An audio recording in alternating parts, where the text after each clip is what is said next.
How you guys doing?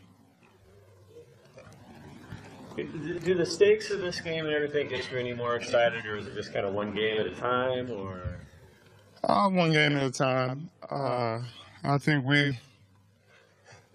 past the point of getting overexcited for games. We've been in all the big games, been in small games, and we treated them all the same. And I think that mentality is what's helped us get to the point where we are now. So, no need to change now. Larry Fitzgerald is back, but he's not quite at 100%. What else does he do so well that makes him a challenge?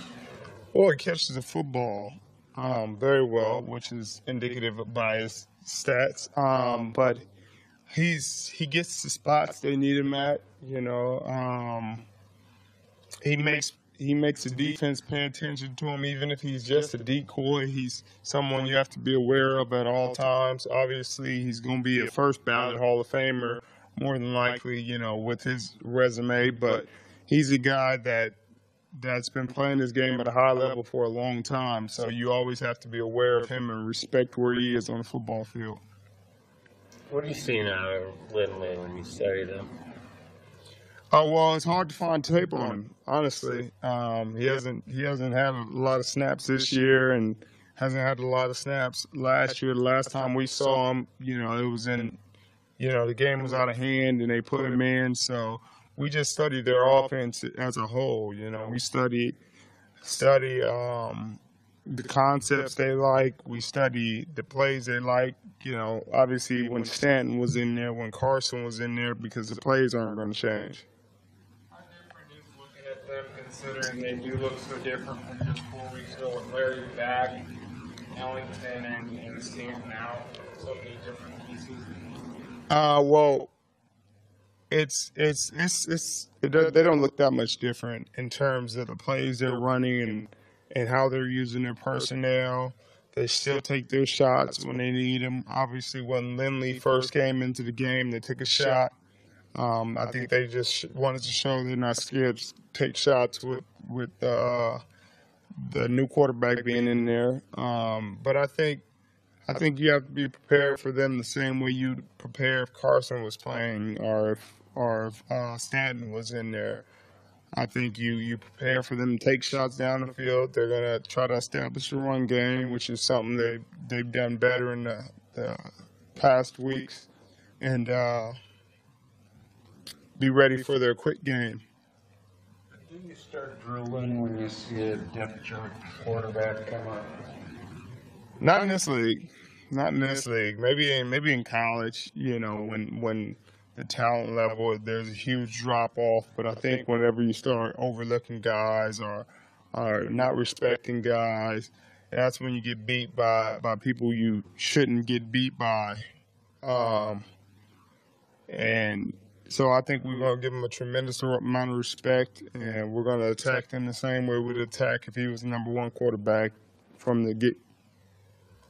It seems like with all the changes that they have, and they do have deep playability if Larry can get on the field, but that maybe their offense is a little bit more herky-jerky than in years past. Does that impact you on the defensive side if they're not finding a smooth rhythm with you? Not really, because we don't want them to find a smooth rhythm, and that's something we're gonna try to stay on top of. We want to knock off their rhythm. We want to get in rhythm ourselves. So we try not to worry about how other teams affected their rhythm or how they were in rhythm in other games. We'll study our game tape, how they attacked us, how they attack defenses that run a similar scheme to the one we run, and we'll go from there. Obviously, we'll know how they're going to play us within the first 15 plays, and we'll counter from there. At what point do you think this team got over the big game thing you mentioned that you guys are over? The Redskins game, 2012. Yeah. Because you won on the road? Or? No, because of the circumstances of the game, how the game went. We were down. It's a big road game, about as far as you can go across the country. It was another one of those opportunities. We're down early on. We weren't playing very well in the first half. We were able to overcome that, come back, win the game, play extremely well in the second half, and just kind of prove to yourselves that it really makes no difference. You know, the field's the same size, the goalposts are the same height. Nothing's really different. How empowering is that to walk into any venue knowing, having, at least thinking that? It's really empowering. It's really empowering, and I think it gives your team a tremendous amount of confidence, knowing that they can go any place and they'll be fine. You know, I don't think the stadium changes. I mean, maybe if we went on the moon and the gravity changed, then it'd be something to adapt to. But as long as the field's the same size and guys are able to come, we're gonna be fine. More chance at. You know what? There'll be opportunity. I don't know if they'd ever come down though. That's the problem. What dangers are there in facing a quarterback you don't have a lot of tape on? I guess overconfidence will be one, but I don't think that's one we're going to have to deal with. I think we're giving him a tremendous amount of respect, and we're going to prepare for him as if he's a starter. But I think some teams will be overconfident, not having tape on and not thinking they have to worry about him, and then a quarterback can come out and make some throws that you weren't expecting to make and, catch people off guard. But I don't think we're going to be caught off guard because we're very ready for what he has to offer. What comparison for the Bruce Arians offense is there to other teams in the league? Who would they Well, obviously Indianapolis.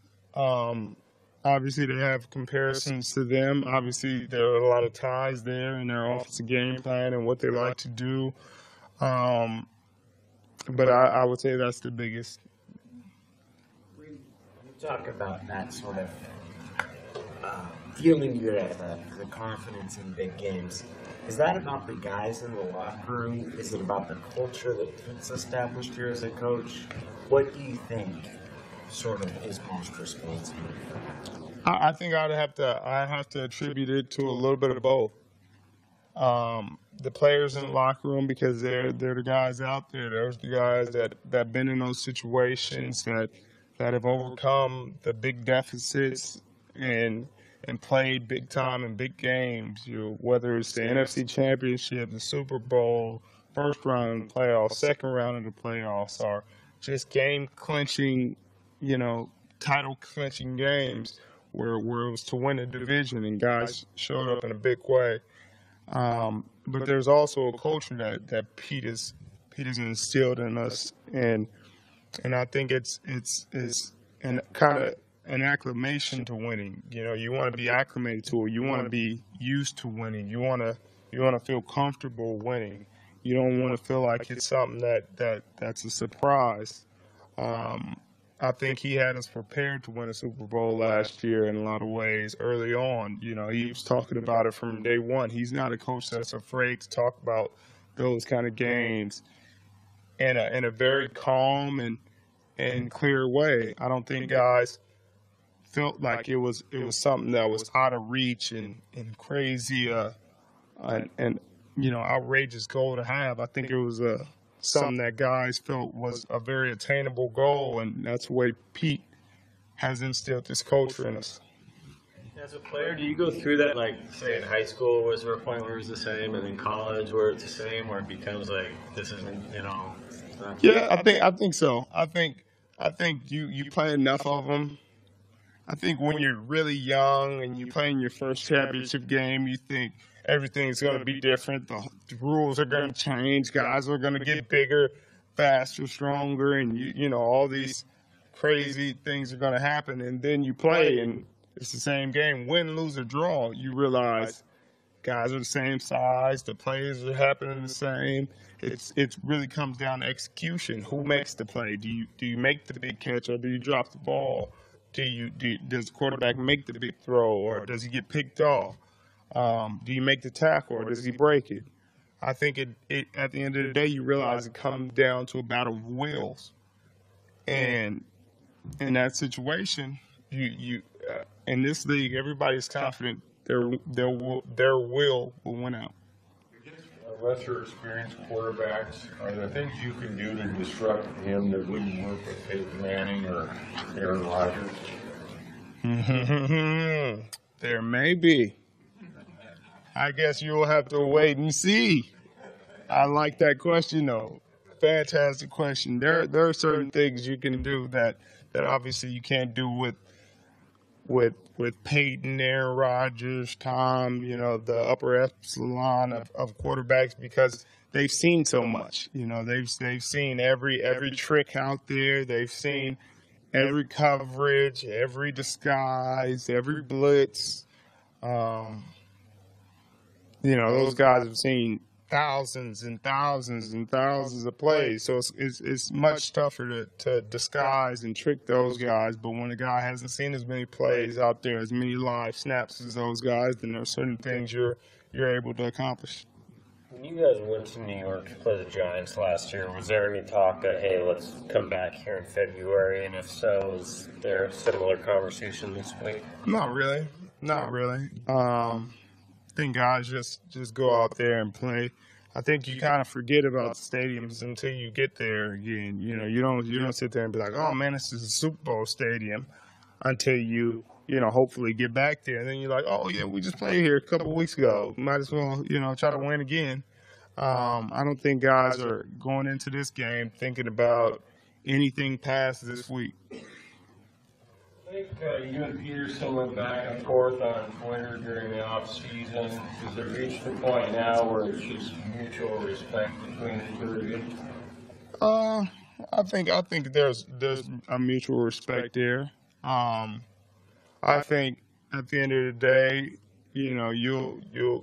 people will look at the tape and they'll decide for themselves. I think at the end of the day, you let your tape do the talking, and people are going to make their opinions. I mean, you can tell people the sun is in the sky, and they'll say it's in the ground. And, you can't change some people's opinions, but you don't worry about those people, because at the end of the day, the game's going to speak for itself. What does the tape say? You tell me.